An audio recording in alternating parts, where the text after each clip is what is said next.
avant que ça empire. Il y a eu un cours en SVT là-dessus sur comment la grossesse conduit souvent à avoir un enfant. Adaptation, improvisation. Mais ta faiblesse, ce n'est pas la technique. À l'occasion, je vous mettrai un petit coup de polish.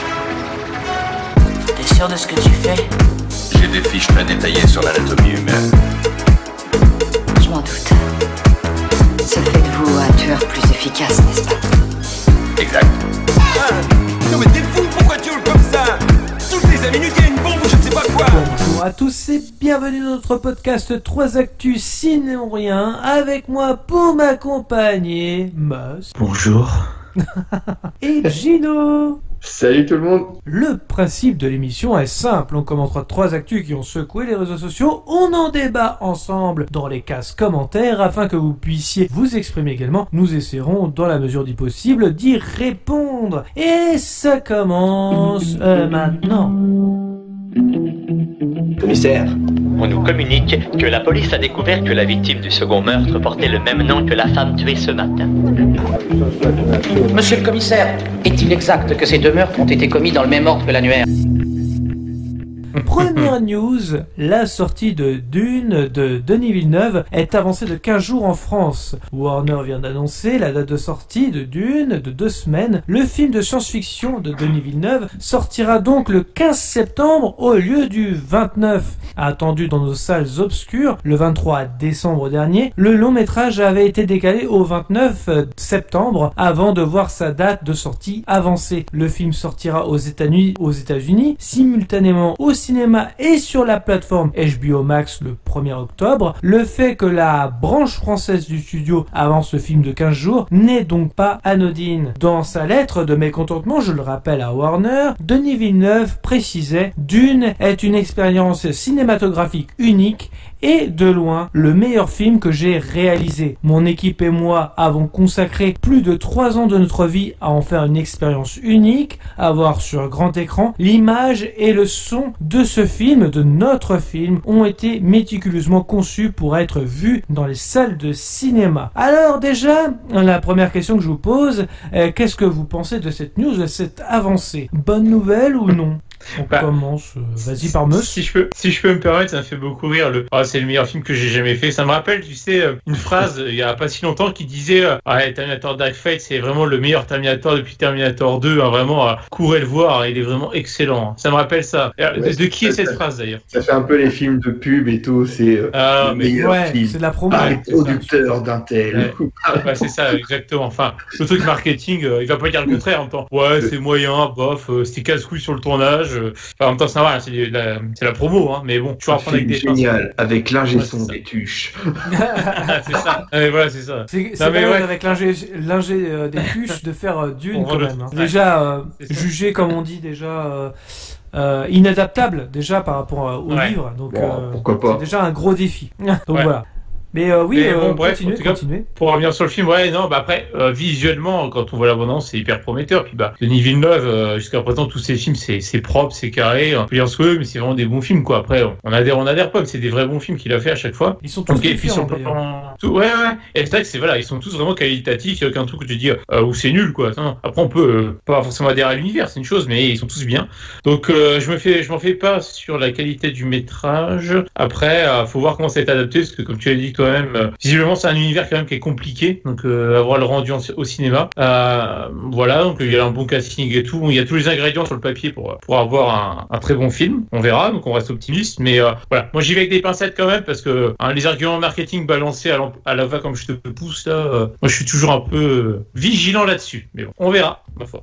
Et toi, Gino? Bah écoute, en effet, avant le visionnage de cette bande-annonce, j'avais pas d'avis particulier parce que celui de David Lynch, je ne l'avais tout simplement pas vu. Donc c'est si je devais aller voir ce film au cinéma, ce serait pour moi une découverte, on va dire, de Dune. J'irais sans aucun a priori par rapport au premier film qui est sorti il y a quelques années. Ça peut pas être pire que celui de David Lynch, hein, je te rassure. Ouais, mais je sais pas. Mais après, voilà. Donc peut-être que j'ai tout intérêt à aller le voir sans justement regarder celui de David Lynch auparavant. J'imagine que peut-être que j'y gagnerais mon temps et aussi mon esprit critique, peut-être. Sait-on jamais. Mais pour en revenir au fait que le projet soit porté par Denis Villeneuve, je suis plutôt emballé parce que c'est pas un réalisateur dont je maîtrise sa filmographie sur le bout des doigts, mais j'ai vu 2 films qu'il a réalisés, que sont Blade Runner 2049 et Premier Contact, et je trouve que ce sont des réalisations correctes, superbement faites, superbement produites, et je sais pas comment l'expliquer, un peu comme je pouvais le dire pour Zack Snyder à l'époque sur Wonder Woman par exemple, sur le côté que le réalisateur a une touche, il y a quelque chose que tu reconnais chez lui. Je trouve que dans la bande-annonce, on a cet esprit-là un peu de, tu reconnais une touche Denis Villeneuve quand même dans certains cadrages, dans certains plans. Wonder Woman était produit par Zack Snyder, je précise quand même, parce que c'est un petit. Oui, non, voilà, pardon, oui, c'est vrai, c'était mais pas effectivement, il y a la touche Snyder parce que effectivement, c'est lui qui produit, il ne réalise pas Wonder Woman, puisque effectivement, c'est l'univers auquel il a réalisé Man of Steel, Batman v Superman et compagnie. Mais continue, vas-y, je t'en prie. Non, c'est simplement, j'avais terminé là-dessus. C'était que, en effet, je trouve qu'il y a dans la bande-annonce, on voit une touche à peu près reconnaissable. Je sais pas comment l'expliquer, mais c'est par des plans, des cadrages, ce genre de choses. Peut-être un peu le travail de la lumière aussi, où on peut voir certains effets que l'on peut reconnaître chez Denis Villeneuve. Voilà. Après, peut-être que je me figure ça par rapport aux des similitudes des plans, notamment dans des univers sableux, qui me rappellent fortement donc du coup Blade Runner, où c'est des paysages un peu apocalyptiques à ciel ouvert, on va dire ça comme ça. Donc peut-être que ça aide aussi à se forger une idée. Mais voilà, donc on verra ce que va donner ce film. Est-ce que vous avez un film de Denis Villeneuve, voilà, que vous voulez conseiller aux auditeurs, juste comme ça, si vous deviez retenir un seul film de Denis Villeneuve? Toi, je sais, Gauthier, pardon. Premier Contact, tu vois. Premier Contact, toi aussi, Gauthier, j'aurais dit, je pense, Premier Contact, te connaissant, qui t'a beaucoup marqué. Ouais, j'aurais dit personnellement plutôt, Prisoners, que j'ai beaucoup aimé, la première fois que je l'ai vu notamment. Même en le revoyant, je l'ai aimé aussi, mais quand on connaît la chute, forcément, on est moins surpris. Mais ça, c'est un super thriller, bien mené. Et, non, vraiment une bonne surprise, que j'ai entendu du bien. Je l'avais acheté en Blu-ray, je me rappelle, je l'ai maté, et du coup, pas déçu en le voyant, quoi. C'est vrai que...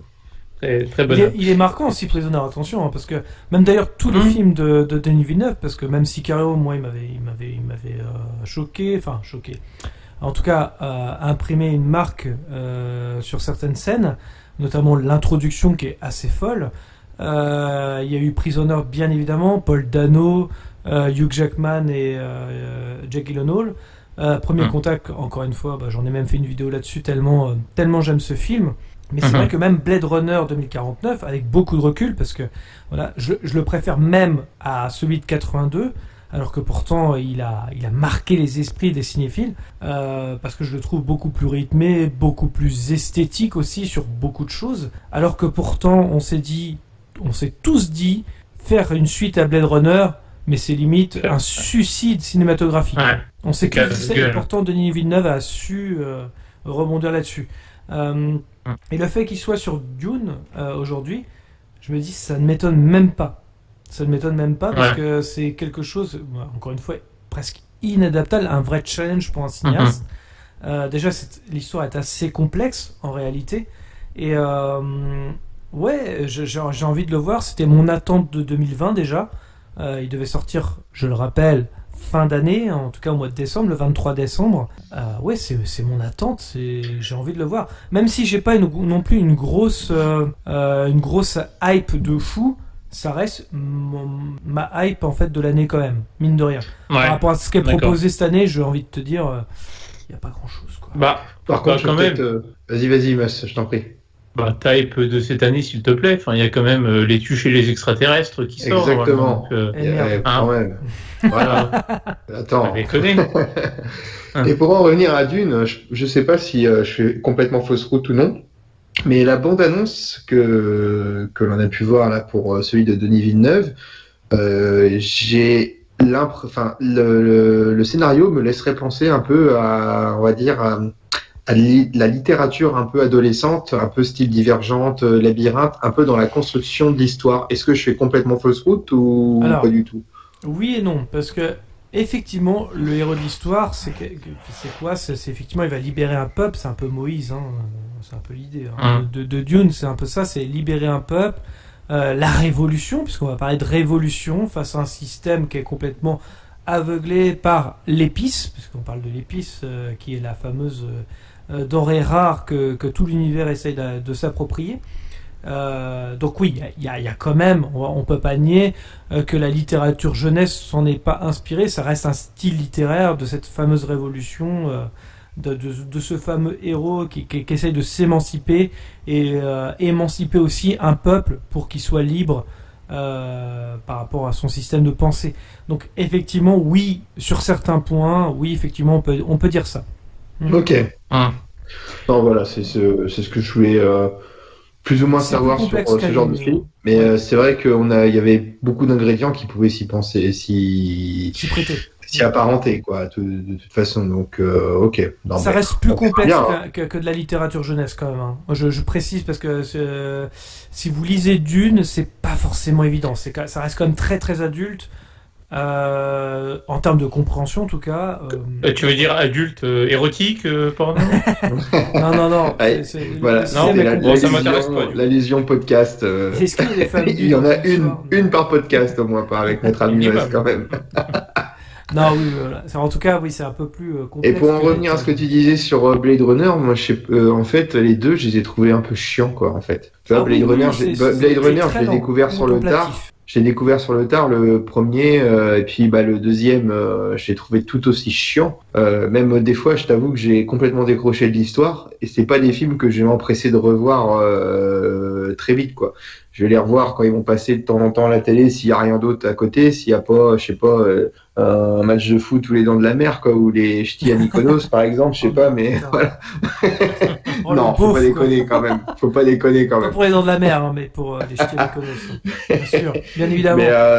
Mais je veux dire, c'est des films que j'ai trouvé, voilà, que comme c'est typiquement le genre de film où j'avais un ancien collègue qui me disait que c'était l'un des meilleurs films pour lui de science-fiction, mais il avait et un quadra bien tassé, et que lui c'était ses premiers émois de science-fiction, j'imagine, et qu'il y avait un vrai fond. Il y a un message, on peut pas nier qu'il y a un message dans ce film, mais par contre ça a mal vieilli. Enfin, moi je trouve que ça a mal vieilli, par exemple le premier Blade Runner. Surtout la fin qui est géniale en fait, en termes de philosophie. Le fameux chant du cygne, effectivement, voilà. En plus, c'était de l'impro, voilà, c'était quand même assez incroyable de voir ça en film. C'est vraiment un enseignement, quelque chose effectivement qui parle maintenant, je pense, à beaucoup de générations. Blade Runner, c'est très contemplatif. Et d'ailleurs, Denis Villeneuve l'a très bien compris. C'est pour ça que dans sa suite, c'est limite un peu le même rythme. D'ailleurs, on est sur quelque chose de très contemplatif. Où les images parlent plus que le scénario, et effectivement je peux comprendre qu'on peut s'ennuyer devant, mais ça reste vraiment du cinéma science-fiction contemplatif, comme 2001 l'Odyssée de l'espace par exemple. C'est un peu l'idée. Ouais, puis bon, il a choisi le bon acteur aussi, hein. Ryan Gosling, c'est contemplatif et chiant aussi, quoi, donc forcément ça collait bien aussi, quoi. Voilà. Il y a aussi le fait, c'est intéressant ce que tu dis, parce que il y a aussi le fait que Ryan Gosling, c'est un peu comme Batman aussi, ou Christian Bale, on va encore taper sur Christian Bale, mais c'est un peu l'idée. Le fait qu'il n'ait pas beaucoup d'expression à son arc d'acteur, fait que on ne sait pas si c'est un répliquant ou un humain. Le fait de faire ça, d'avoir un acteur qui est un peu mono-expressif, on peut le dire, justement ça ajoute un peu de mystère finalement au scénario de science-fiction qu'est Blade Runner, en disant est-ce que c'est un robot ou pas, tu vois, il y a cette question là, et on se posait la même question avec Harrison Ford dans le premier d'ailleurs. Oui, complètement. Après, voilà, c'est pas des films qui vont, à titre personnel, qui vont rester à la postérité pour moi, quoi. Ça, des films références dans un certain genre, si tu veux, mais pas, c'est pas les films que, pour moi, qui vont traverser les âges aussi facilement que d'autres, voilà, dans mon esprit. Mais est-ce que toi, ça t'intéresse d'aller voir Dune comme ça? Si t'as vu la bande-annonce, t'as le droit justement de dire oh, ça m'intéresse pas, je m'en fous. Enfin, tu vois, ça reste de la science-fiction. Tout le monde n'y adhère pas. Qu'est-ce que toi tu Non, Mus, t'as pas le droit de la faire celle-là. Attends, vas-y, Mus, j'ai pas entendu. Dune et de 2. Voilà, Ah, donc non, putain. elle est nulle, franchement, t'as pas le droit, quoi. Et Détroit, c'est ça, à la fin? Ah, ouais, c'est ça. Non, mais en gros, je sais pas si je suis vraiment hypé comme toi, tu peux l'être sur ce film, en fait. C'est...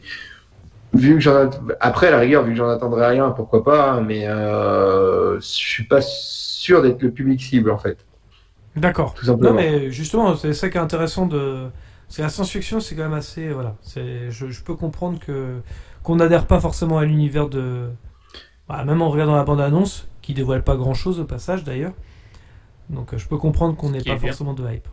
Et toi, Meus? Et, non, bah moi j'irai voir. Par contre, enfin, je veux pas faire l'oiseau de mauvais augure, mais je pense que je vais. Ça va être la petite douche froide, mais j'y crois pas du tout qu'il va sortir en septembre, parce que vu le gouvernement qu'on se tape, qui fait que de repousser les ouvertures de cinéma et compagnie, je pense qu'on le verra en 2023, c'est au mieux, quoi, mais pas avant. Hein. Faut Ou pas alors, rêver. effectivement, en téléchargement quand Wonder Woman, parce que on va pas se mentir, la plupart Oui, des ça va gens être ça. l'ont vu, hein, parce que il y en a plein qui se disent non, moi j'attends l'ouverture des salles. Non mais arrêtez, il est disponible en téléchargement DVD RIP en putain de qualité. Me dites pas que vous l'avez pas vu, j'y crois pas. Ah non, je l'ai pas vu. Non, mais Non, je veux moi dire, non plus. pas forcément vous, mais le public qui, tu sais, qui attendait forcément le film avec impatience. Oui. Je suis désolé. C'est comme nous, par exemple, à l'époque de The Dark Knight, genre, il sort en simultané.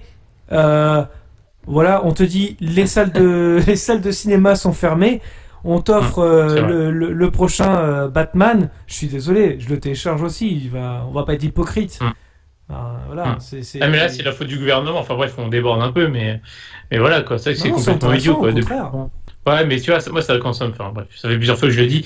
Ils commencent à me gaver, les clampins qui nous gouvernent, là. Parce que franchement, faut pas déconner. Hein. Tu fais une salle divisée par 3, une salle de 300 personnes, bah, tu mets 100 personnes maximum et c'est mieux que rien, quoi. Enfin, bref. Sachant qu'on Ouais, ne touche d'accord. pas Voilà. grand chose dans une salle de cinéma, c'est vrai. Oui. C'est même dans un musée, je parlais du musée du Louvre. C'est pas un endroit où tu vas toucher, enfin tu vas répandre un virus, tu vois. C'est vraiment l'endroit où tu vas contempler, tu vas regarder, même un film, c'est pareil. Il y a aucune raison en soi, entre guillemets, de pas ouvrir les salles de cinéma ou les musées, en disant en plus que voilà, il y a les règles sanitaires qui s'appliquent à tous. Les 2 mètres de distance, le gel hydroalcoolique, il n'y a aucune raison qui fait que on n'a pas le droit de les ouvrir, quoi. On est bien d'accord. Ouais. Mais bon, bah bref, en tout cas, on verra si on peut voir ce film bien ciné. Mais bon, moi, je suis très sceptique. Mais je suis d'accord avec vous, je l'attends plus au cinéma que Ça, ça vaut au dans cinéma mon avant. salon, bien évidemment, ça paraît logique. Et bien, on passe à la deuxième news. Attends, d'ailleurs. je voulais juste quand même Vas-y, précise. faire une petite pour finir. Je me suis dit, en tout cas, je salue vraiment la filmographie de Denis Villeneuve parce que chapeau à lui d'être passé de la Formule 1 au cinéma comme ça. Chapeau à l'artiste. Tu confonds avec Ça, son pour frère, cette blague avec pourrave. son frère Jacques et son père Gilles. Tu confonds. Autant pour moi, Ouais, merde. ouais, Je ouais. sais pas si ça me l'a fait. Je vous cache pas que c'est difficile il a d'enchaîner donné son derrière. nom à un bled de la région parisienne qui s'appelle Villeneuve-Saint-Georges. Oui, c'est vrai, c'est vrai.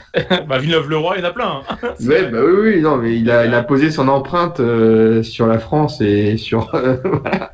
Putain. Multidomaine, multisecteur, ce Villeneuve. Multipass.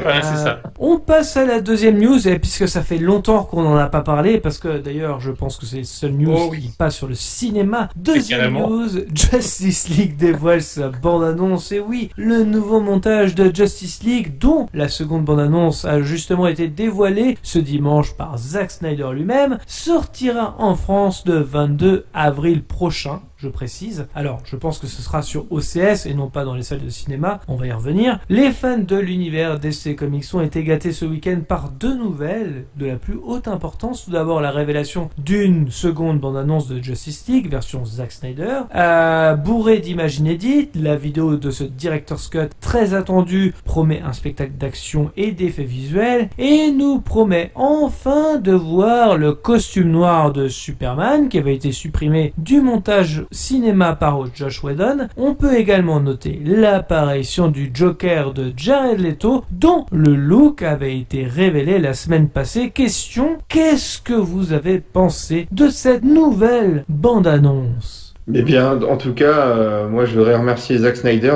Peut-être qu'il écoute notre podcast pour nous donner du grain à moudre. Et voilà, certainement, c'est certainement pour ça, vu qu'on en parle, et il s'est dit, il faut que je leur donne quelque chose à se mettre sous la dent.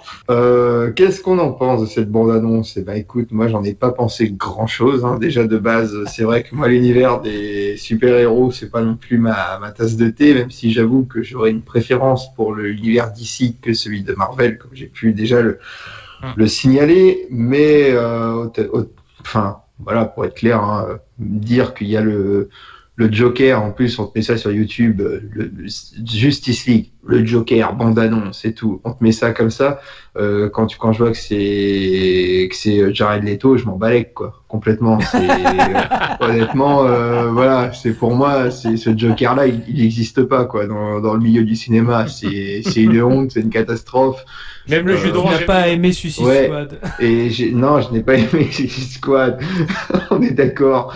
Mais là, c'est Justice League, ok. Bon, dans la bande-annonce, tu vois que bon après, il y a eu beaucoup de trucs qu'il avait fait auparavant, comme on l'évoquait avant le décès de son enfant. Beaucoup de premiers shoots, tout ça. Et puis bon, bah lui, il a voulu insister pour revenir faire son film, ce que je concevais également. Mais honnêtement, est-ce que j'ai envie de m'infliger une nouvelle vision de Justice League qui sera encore plus longue, sachant qu'en plus c'est le Joker de Jared Leto. Voilà, 4 heures. Putain, tu te rends compte, 4 heures. Et puis tout ça pour voir Henry Cavill mettre son costume Armani de Superman. Non mais c'est bon quoi. Et sans sa moustache. Et oui. Et sans la stache. Et bah dis donc, putain, franchement, quel progressisme. Non mais franchement, ça m'a fait ni chaud ni froid si tu veux, et puis comme tu dis, bon, je vais être obligé de le voir parce que comme on a dit, il faudra qu'on fasse une réaction à chaud. Il faudra qu'on fasse un spécial, mais tellement qu'il nous donne du grain à moudre, j'en salive d'avance, tu vois. C'est 4 heures de bonheur. 4 heures de bonheur. Là, je vais brancher la tireuse à bière pour soulager et aider à passer le cap, mais non, c'est. Je t'autorise à l'amener chez moi, il y a pas de souci. Il y a pas de problème. J'approuve. Pas de souci. Non mais écoute, on le fera parce que nous sommes professionnels jusqu'au bout, nous irons jusqu'au bout de la démarche. Mais je t'avoue que je suis pas pressé. C'est un peu comme quand tu cherches une excuse pour éviter un déménagement, par exemple. Tu vois, là, je suis un peu dans cet état d'esprit, moi. Voilà, même si je vois que visuellement il y a la patte Zack Snyder, il y a quelque chose de reconnaissable. C'est un film qui fait peut-être un peu plus adulte que ce qu'on a pu voir sur par rapport à si on faisait la comparaison avec Marvel, mais honnêtement, je suis pas emballé quoi. Ok.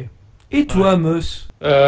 Pour ma part, alors, je dirais que cette bande-annonce-là est... Notre spécialiste DC Comics, quand même, c'est important de savoir. Oui. Il adore Batman, il adore Justice League, il connaît pas mal de choses. Donc c'est important quand même de le souligner.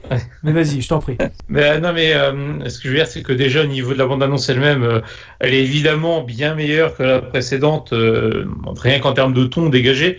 L'autre, c'était vraiment un pastiche de ce qu'on avait déjà vu. Puis le côté, la chanson Alléluia, moi, ça m'a gavé, parce que ça fait un peu Snyder qui s'auto-suçait, genre je suis le sauveur et tout. Ça m'a un petit peu dérangé. J'ai pas trop aimé cette bande-annonce-là. Celle-ci m'a beaucoup plus plu, même si encore une fois, on revoit évidemment beaucoup d'images qu'on avait déjà vues, mais il y a aussi beaucoup d'inédites. Le ton qui s'en dégage me plaît beaucoup, dans le sens où c'est beaucoup plus sombre, mature, on le sent tout de suite, à tout niveau. Néanmoins, il faut quand même relativiser, parce que moi, je me rappelle des premières bandes annonces de Justice League, la version cinéma, du coup, de Whedon, on va dire, Whedon Snyder. Les bandes annonces aussi donnaient envie, dans l'absolu. Mais d'ailleurs, il y avait une musique de Danny Elfman à l'époque qui avait été composée spécialement, qui était super sympa. Sauf qu'une fois dans le film, c'était une horreur, parce que le mec, il nous remixe la vieille musique de Superman de Christopher Reeves. Alors, c'est bien mignon, mais ça n'a rien à faire là. Enfin, bref. Oui, et de Batman aussi, des années... Oui, attendez, Batman de Tim Burton, il me semble aussi. Oui, exactement. De 89, exact. Genre, t'as la référence, hein? T'as la référence? Ouais, c'est ça. Surtout que c'est lui qui les accompagne. Enfin, non, c'est John Williams pour Superman, mais c'était lui pour Batman. Là où je me dis que je suis vraiment un degré moindre que vous, c'est quand toi tu dis il y a des images qu'on a déjà vues, des images inédites. Moi, je l'ai vu qu'une fois, j'ai l'impression, et tellement que j'en ai rien à foutre de ce film, pour moi, j'ai l'impression qu'elles étaient toutes inédites, en fait, quoi. C'est incroyable, mais. Non, mais normal. La version cinéma, c'est logique, hein. Mon Dieu. On va pas te blâmer là-dessus. Non, mais du coup, à voir, moi, le seul bémol que j'aurais, tu vois, Gino disait, on reconnaît pas Snyder, c'est vrai. Moi, là où j'ai un peu de mal dans ce trailer, Mais c'est le défaut qu'il a. Il a toujours eu, mais il l'a de plus en plus depuis il a fait Man of Steel, je dirais. Ça dégueule trop, de CGI. Pas toujours très bien fait, à mon goût en tout cas. Voilà. Et c'est ça qui me dérange un peu. Ça dégueule, c'est un peu too much. Il devrait le faire avec un peu plus de parcimonie, je trouve, même si c'est compliqué pour un film comme ça, je comprends bien. Bref, donc c'est le petit bémol que j'en viens à cette bande-annonce. Mais je suis curieux de voir ce film parce que ça va être un film un peu bâtard sur le papier, mais voir comment il a pu rattraper, si je puis dire, cette version cinéma qui était nulle, on peut le dire quand même. C'est ça, c'est le côté curieux finalement qui nous pousse à voir le film, plus que le côté ça va être énorme. Ça va vraiment être un film de cinéma. C'est exactement ça. Et c'est peut-être le défaut d'ailleurs de cette Snyder Cut, j'ai envie de dire. C'est le côté un peu bâtard. On sait très bien que ce film ne va pas découler sur quoi que ce soit, puisque on peut pas nier. Maintenant, Justice League, maintenant c'est dead. Même le DC Universe c'est dead. On va faire que des films solo. C'est ça qui va rapporter. Basta. C'est plus la quantité que la qualité qui va rapporter aujourd'hui. On voit ce qui s'est passé avec Wonder Woman, c'est une catastrophe d'ailleurs. Mais au niveau de comment Justice League, là, moi, pour donner mon avis en tout cas de la bande-annonce, alors, il y a beau avoir des images inédites, j'avais l'impression d'avoir la même soupe. Alors, je sais pas si vous êtes un petit peu dans ce cadre-là, mais il y a beau avoir des images inédites, en fait, finalement, par rapport à la première bande-annonce, c'est quasi la même chose. On va nous ressortir les Motherbox, putain de merde, sans déconner. C'est-à-dire qu'on va chercher 3 cubes dans le film. Ça dure 4 heures. J'espère me tromper. J'espère vraiment qu'ils vont pas faire ça. Franchement, honnêtement. Si c'est le cas, c'est 4 heures pour chercher des cubes. Ah ouais, mais t'as vu la subtilité? Non. Là, ça me donne envie d'un coup. Pour rechercher 3 cubes, moi. Non, mais franchement, c'est comme un jeu vidéo où même si vous connaissez, si vous avez vu Gravity, de passer de 3 stades, ou même d'ailleurs Interstellar, c'est 3 planètes. C'est que des stades comme ça, tu sais, dans un scénario. J'espère qu'ils vont pas nous faire les cubes. Vu ce que j'ai vu dans la bande-annonce, visiblement c'est le cas. Et ça me fait un peu chier. Bon, c'est vrai qu'il y a Darkseid, il y a comment le Joker qui a l'air complètement transformé. Ça n'a pas l'air d'être d'ailleurs le Joker de Suicide Squad, visiblement. C'est dans le futur, donc c'est dans le futur, mais on efface les tatouages, donc je sais pas. Faut être honnête. Moi, je vais être honnête. Personnellement, j'ai vu, du coup, c'est à la toute fin de la bande-annonce, l'apparition du Joker. Et je vais être honnête. Moi, à ce moment, j'ai fait, ça claque. Le problème, c'est que quand t'as vu Suicide Squad, tu te dis, mais de toute façon, ils pourront jamais rattraper. Enfin, il est chier, il va pas y être plus maintenant. Moi, j'ai l'impression qu'il y a eu, quand tu vois ça comme ça, il y a une forme d'opportunisme. Celui de Todd Phillips a marché, porté par Joaquin Phoenix. Du coup, on va un peu, alléger un peu le Joker hyper, exubérant de Jared Leto dans Suicide Squad. On va le mettre un peu plus à la sauce Joaquin Phoenix. Alors, certainement que ça avait été shooté il y a quelques temps de ça, j'imagine. Mais alors, non, pas forcément, en fait. Non, les pas forcément. ont eu lieu, en fait, vraiment, là, il n'y a pas très très longtemps. Donc, c'est vraiment une news en fait, qu'on a eue. Et je pense aussi, alors donc en gros, vas-y, on va surfer là-dessus, quoi. C'est-à-dire que en fait, il faut savoir que Jared Leto l'a très très mal pris, qu'il fasse un film Joker entre Suicide Squad et Justice League, voire même peut-être un film Joker qui était quand même prévu à la base, qui a été annulé entre-temps. Donc forcément, Jared Leto, il l'avait très très mauvaise. Donc je pense que c'est un peu aussi une revanche personnelle d'avoir ce Joker-là, entre guillemets, un petit peu plus proche finalement du public, que ce que le public aimerait. C'est, comme tu dis, Gino, c'est limite du marketing. Ça va pas plus loin que ça. On sait que le Joker qui ronronne dans Suicide Squad, qui fait... avec... il y a ça. Et puis quand tu vois que la bande-annonce, elle te met un focus dans le titre tout de suite sur YouTube, le titre c'est avec le Joker. Mais ça, c'est vraiment... En gros, vas-y, il faut absolument que vous le voyez. En gros, on mise tout là-dessus, quoi. Alors qu'il apparaît que 5 minutes dans le film, je précise quand même. C'est que des reshoots qui ont eu lieu, mais c'est vraiment, ça va être minute utile. Je pense qu'on est sur du 3-4 minutes, pas plus dans le film. Minute utile, vraiment. Je pense, parce que c'est vraiment, il apparaît, je crois que dans le futur, ou peut-être qu'ils vont faire aussi les reshoots, qu'ils ont vu avec aussi quand ils tuent Robin aussi, c'est possible. Mais voilà, ils vont pas aller plus loin. Ouais. Non, franchement, ça va ressembler à un truc hyper, un melting pot.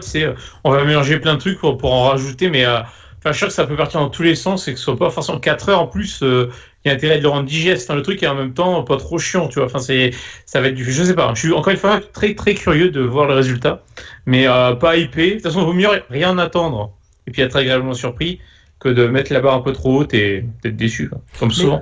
J'ai envie de vous demander aussi, enfin, après Gino l'a déjà dit, mais là, c'est vraiment de la bouillasse numérique. Hein. C'est ça. C'est moi qui l'ai dit. Oui, c'est toi qui l'as dit, d'accord, très bien. Mais on peut m'attribuer la paternité des propos si tu veux. on est quand même d'accord que, mais ça pue le CGI, mais à chaque plan. Ah ouais, c'est ça le problème. Je trouve que Justice League, même si effectivement on a lu les comics, on a lu machin, je trouve que quand même ça s'y prête pas autant. Finalement dans le cinéma, t'es pas obligé d'en faire autant, quoi. Les paradémons, il y en a partout. C'est illisible, parfois même d'ailleurs, je trouve. Oui. Au point même que même Darkseid ou même Steppenwolf, tu t'en branles un peu dans la bande-annonce tellement ils sont un petit peu effacés à cause des paradémons qui volent un peu partout. Je trouve. Oui. Non, puis même, il a ce défaut-là, Snyder, on l'a bien vu, tu vois, pourtant, toi et moi, Gauthier, on a bien aimé Batman vs Superman. Il faut avouer que c'est aussi une bouillabaisse, le combat contre la finalité, c'est une bouillasse numérique, ouais, c'est vrai. Ouais. C'est ça, c'est un peu dommage, quoi.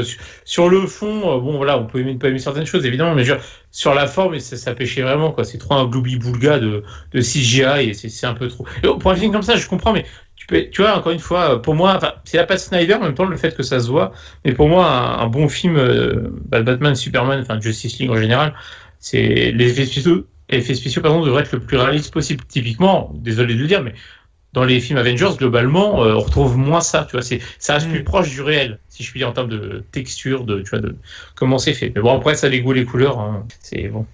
T'as Schneider, tu sais à quoi t'attendre aussi, quelque part, là-dessus. Bon, bref, en tout cas, à voir. Moi, personnellement, je sais pas. En fait, ça change pas ma hype, c'est-à-dire que pourquoi pas, à voir. Et puis, écoutez, de toute façon, on dit vivement l'émission spéciale, qu'on puisse débriefer. C'est du teasing, c'est du teasing. Bientôt. Zack Snyder nous appâte tous les jours. Mon Dieu. C'est quand la sortie déjà? De quoi? C'est quand la sortie avril? On le verra, je pense, non, c'est ça. Le 18 mars. Alors, en France, il sort le 22 avril, mais je pense que le 18 mars, on peut déjà avancer le truc, bien évidemment. Je crois que j'ai une communion, je crois. Genre. 18 mars. C'est bien, annule la communion. J'ai piscine. Merde. J'avais une autre question par rapport à la bande-annonce également. Qu'est-ce que vous pensez de la dernière phrase du Joker? On vit dans une société.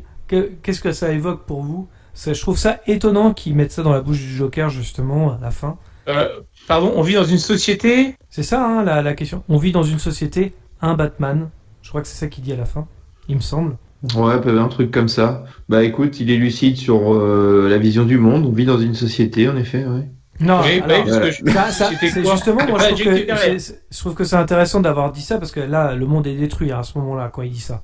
C'est la vision apocalyptique de Batman, d'accord, ça veut dire que que la société n'a pas forcément besoin d'eux pour se détruire, quoi. Qu'elle peut se détruire d'elle-même. J'imagine que c'est ça qu'ils veulent dire, alors que c'est un peu le Jeff Goldblum local, le Joker, c'est le théoricien du chaos, quoi. Tu vois, c'est.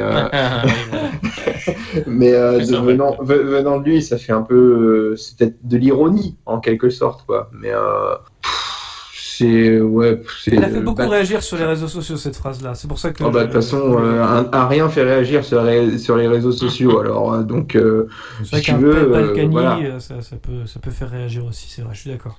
Non, je sais pas. T'en penses quoi, toi, Meus, par rapport à ça? Gino, il dit la société a pas besoin d'eux. Si, elle a besoin d'eux si elle veut faire une omelette, par exemple, tu vois. Y a pas le choix. Ouais, voilà, évidemment. Et je crois qu'on peut conclure là-dessus. Je crois que c'est aussi insignifiant que ça, effectivement. Non, je pensais que c'était même un tacle, d'ailleurs, le Joker de Joaquin Phoenix. Alors ça, c'est moi qui l'ai analysé comme ça. C'est le cas, puisque finalement, justement, il est très, justement, anti-société, le film du Joker de Todd Phillips. Et je crois que c'est justement intéressant qu'ils disent ça. Donc peut-être un tacle, je sais pas, déguisé, on va dire. Alibi, ouais. Je ne sais pas. Ce serait pas impossible, hein. Dans ce cas-là, ça pourrait être un vrai tag si c'est Jared Leto lui-même qui prend l'initiative de cette formule. Par exemple, tu vois, si c'est lui qui a vraiment été blessé de ne pas avoir été reconduit pour le rôle, après voilà, il faudrait qu'il regarde le film Suicide Squad et qu'il se fasse son propre avis, quoi. Il aurait peut-être le même que le nôtre sur sa prestation, hein, mais bon. Bonne tapue de Joker. Oh putain. Ah, l'horreur. Non, je l'ai rematé l'extrait. Hein. En français, c'est t'as une bonne pute, Joker. T'as une bonne pute. Attention. Donc on va être précis, hein, quand même. Voilà. Soyons précis. Eh oui. On peut passer à la troisième news, hein, je pense. Ah oui, on peut. On doit. Il n'est pas interdit que la semaine prochaine, Zack Snyder revienne dans nos 3 news, sinon rien, parce qu'il est tellement présent. Et puis de toute façon, on vit dans une société. Exactement, Gino. T'as tout résumé. Et enfin, la troisième news. On déroge à la règle. On va pas parler de cinéma, mais de série, parce qu'on a déjà évoqué le sujet et j'avais envie quand même d'en reparler. La troisième news concerne le casting de The Last of Us qui est enfin dévoilé. HBO a choisi ces 2 comédiens pour incarner les héros de The Last of Us, l'adaptation du célèbre jeu vidéo. Joel et Ellie seront campés par 2 anciens acteurs de Game of Thrones. Après avoir été officiellement commandée par HBO, la série The Last of Us, adaptée du jeu vidéo à succès, vient enfin de trouver 2 interprètes principaux, alors que des rumeurs laissaient entendre Mahershala Ali pourrait incarner ou camper Joel. C'est finalement Pedro Pascal, qui a joué dans Game of Thrones ou The Mandalorian ou encore même Narcos, qui a été choisi pour incarner le héros de la série pour laquelle Craig Mazin, Tchernobyl, et Neil Druckmann, le créateur du jeu, officieront en tant que scénariste et producteur délégué. L'information lancée par Deadline a été confirmée par l'acteur en personne par ses réseaux sociaux. Pour incarner Ellie, Variety annonce que c'est l'actrice Bella Ramsey qui a été choisie. La comédienne a été connue pour avoir incarné la badass Lyanna Mormont dans Game of Thrones. Après Gina Jarnin et The Mandalorian, Pedro Pascal va donc une nouvelle fois camper un père célibataire dans une franchise très populaire.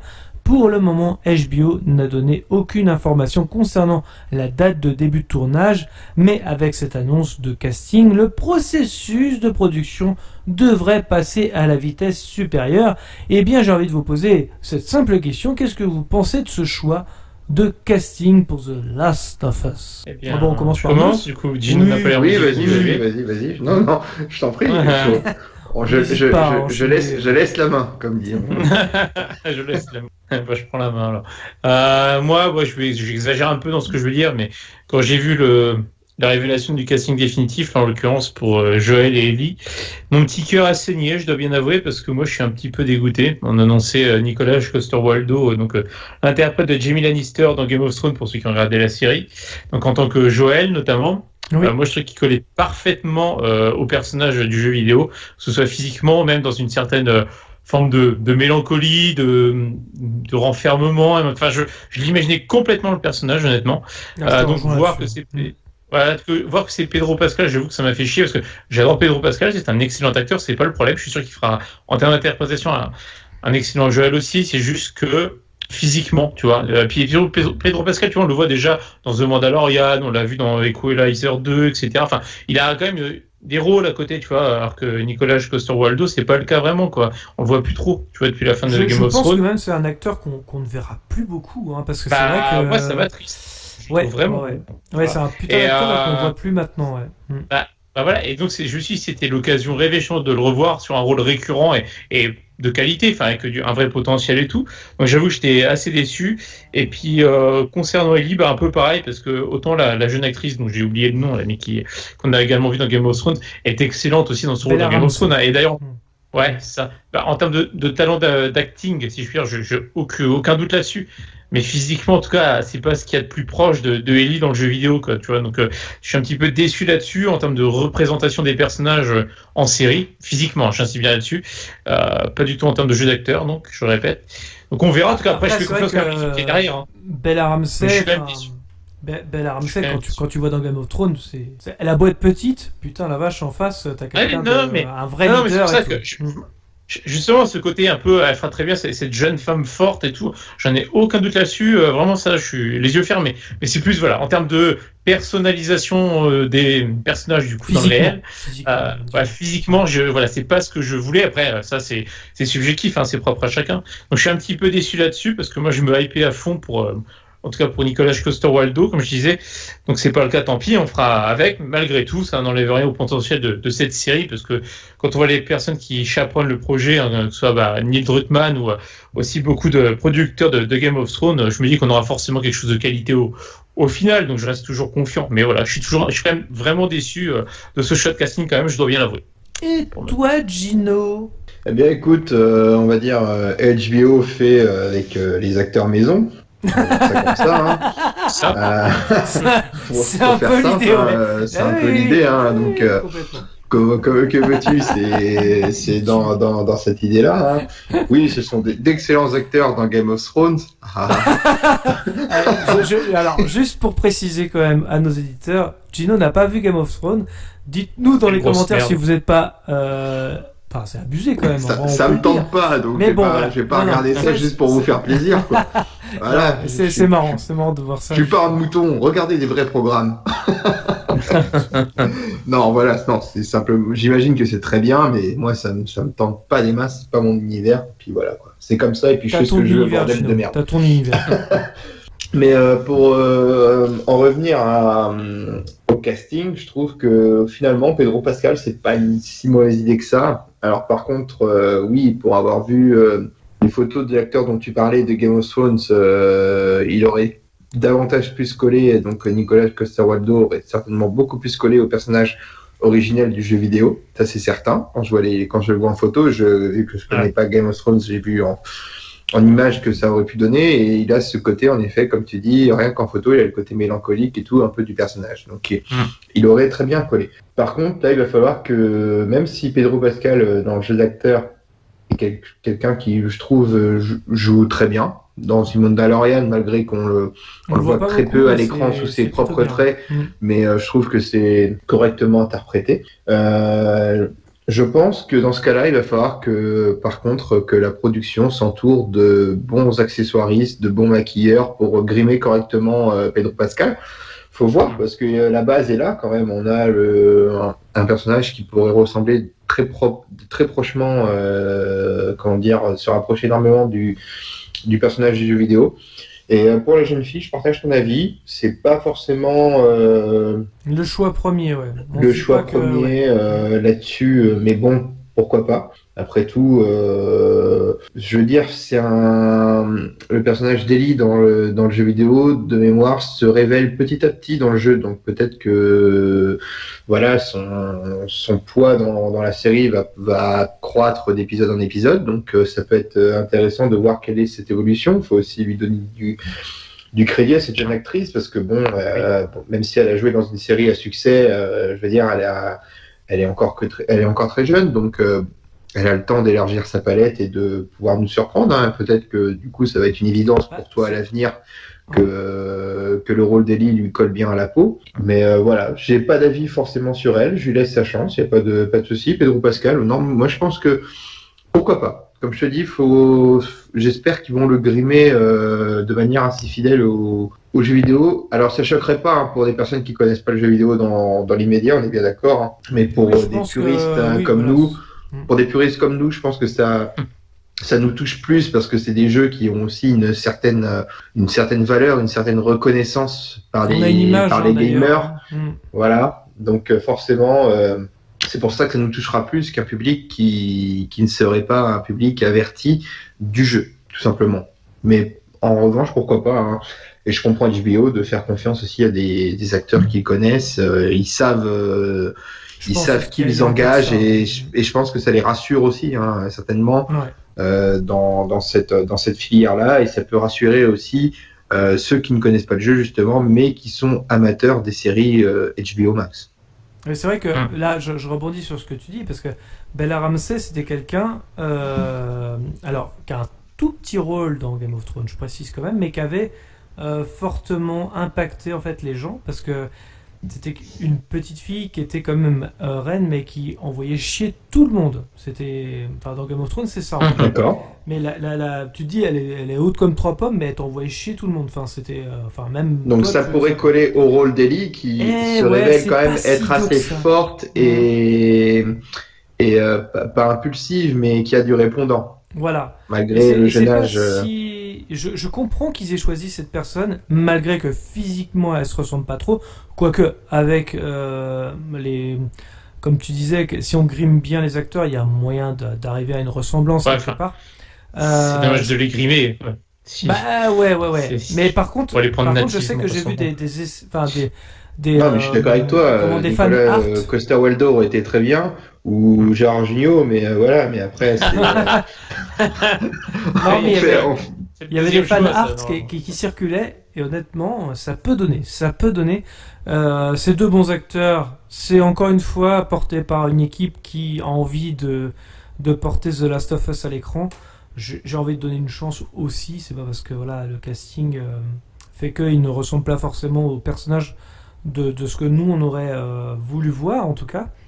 Mais en tout cas, ouais, je suis assez comme, enfin, dans la vie de Meuse, c'est-à-dire qu'au début j'étais déçu, et puis après je me suis dit, c'est quand même 2 putains de bons acteurs, il y a moyen de faire un truc génial quand même. Donc voilà, c'est vraiment ça où je me dis que quand même Pedro Pascal, Bella Ramsey qui a vraiment été que dans Game of Thrones, mais elle a été impactante pour les spectateurs. Je pense qu'il y a moyen de faire un truc. Après, j'ai envie de te dire, ce qui va être marquant, on va dire surtout pour ceux qui ont eu la chance et l'opportunité de jouer aux jeux vidéo, ce qui est quand même important dans la narration du jeu, c'est les interactions qu'ils ont tous les deux, des personnages. Donc, si j'ai envie de te dire, ça va être aussi le point important, l'alchimie entre les deux, l'interaction entre Ellie et Joël qui va être très importante. Si c'est fort, c'est poignant, ce genre de choses, on respectera totalement la logique de l'œuvre de base. Donc voilà. Tu vas me dire, Pedro Pascal, il a eu une interaction avec Baby Yoda pendant 2 ans, je pense qu'il peut y arriver quand même. Tout à fait. Et puis après, voilà, on peut aussi, enfin, j'ai vu ça en regardant un peu en préparant l'émission, j'ignorais complètement, mais que The Last of Us avait été adapté du livre La Route, qui avait lui-même été adapté au cinéma avec Viggo Mortensen. Exact.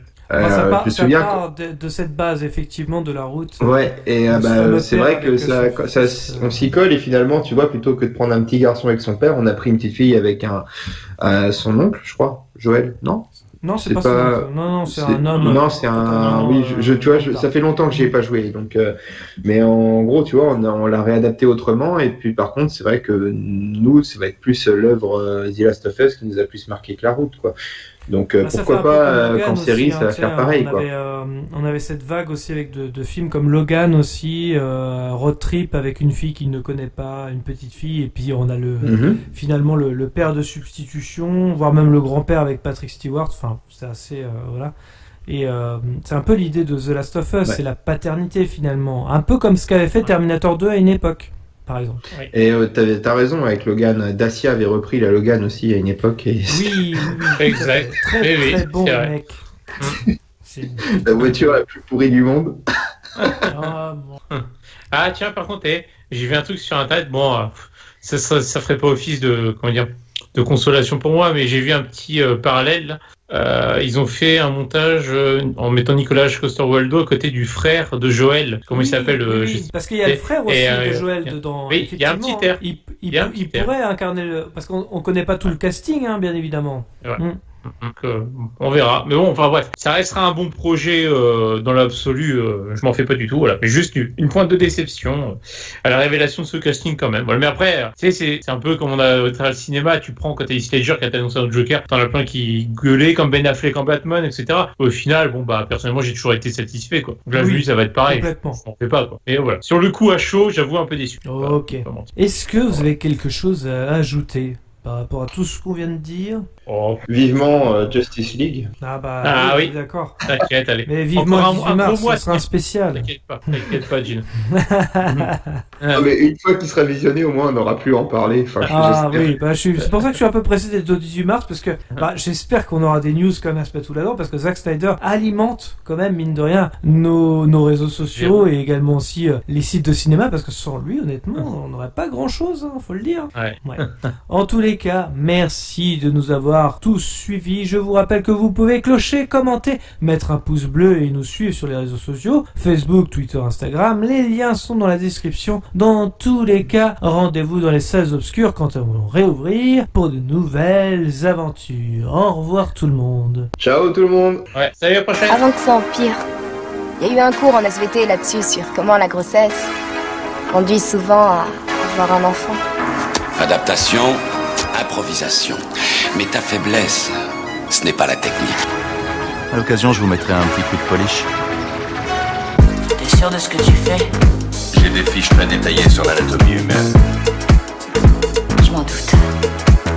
Ça fait de vous un tueur plus efficace, n'est-ce pas? Exact. Non mais t'es fou, pourquoi tu hurles comme ça? Toutes les 5 minutes, il y a